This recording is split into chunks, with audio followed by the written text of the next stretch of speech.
Hey, and welcome to another edition of the Military and Foreign Affairs Network. I'm your host, the voice of reason.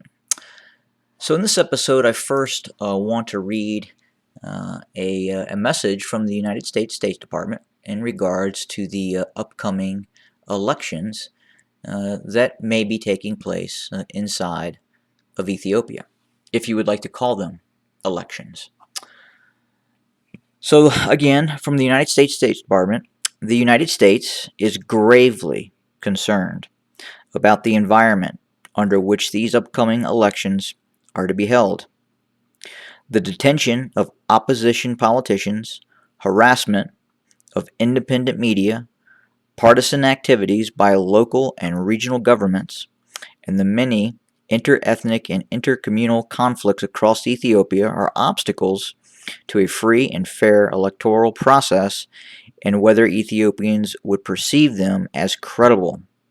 The exclusion of large segments of the electorate from this contest due to security issues and internal displacement is particularly troubling.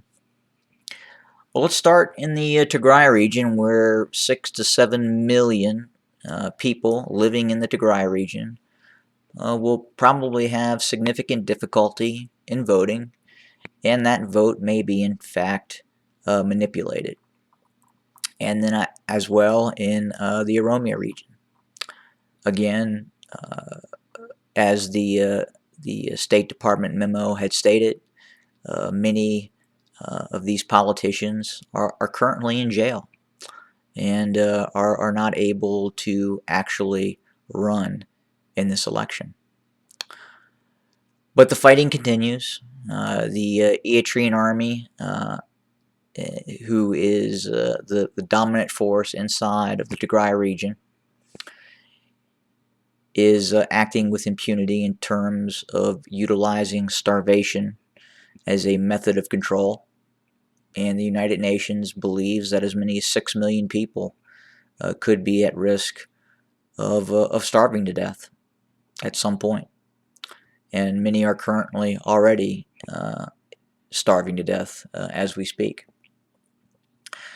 There also appears to be a continued buildup of both Eritrean and Eritrean-backed Ethiopian Amhara militia units that are appear to be building up forces with a possible anticipated offensive into central Tigray, the buzzsaw of central Tigray, which obviously they've tried this before, and another buildup continues where the Eritrean army may attempt another advance into central Tigray. The previous advance was stopped with fairly significant casualties, but the fighting continues inside of the Tigray region.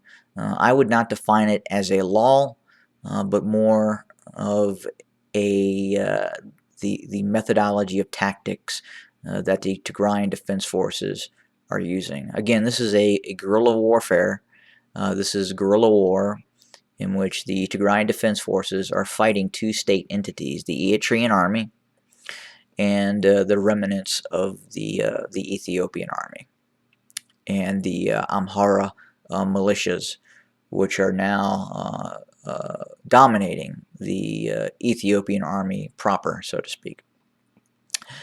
And also in the Oromia region, very heavy fighting is reported on both western, southern, and eastern areas in the Oromia regions between the Oromo Liberation Army, the Ethiopian Army, Amhara militias, and of course, we now estimate that there is a core-sized element of approximately 30,000 Eritrean soldiers, mercenaries, now inside of central Ethiopia, taking part in an internal civil war inside of Ethiopia against the Oromo Liberation Army. And in recent days, in the last week, there has been extensive fighting, and in one instance, along the southern front, approximately there may have been up to 400 Ethiopian Amhara militia and Eritrean forces killed or wounded in action. And there's also continued fighting in western Oromia as well, with more heavy casualties reported on both sides. So we will continue to monitor the situation and continue to report on both the upcoming elections that may be taking place. And again, we're using that term loosely.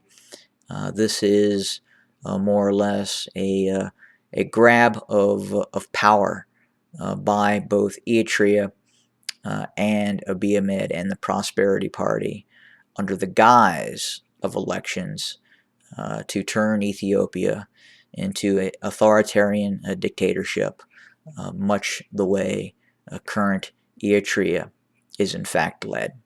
Thanks, everybody. Have a great day.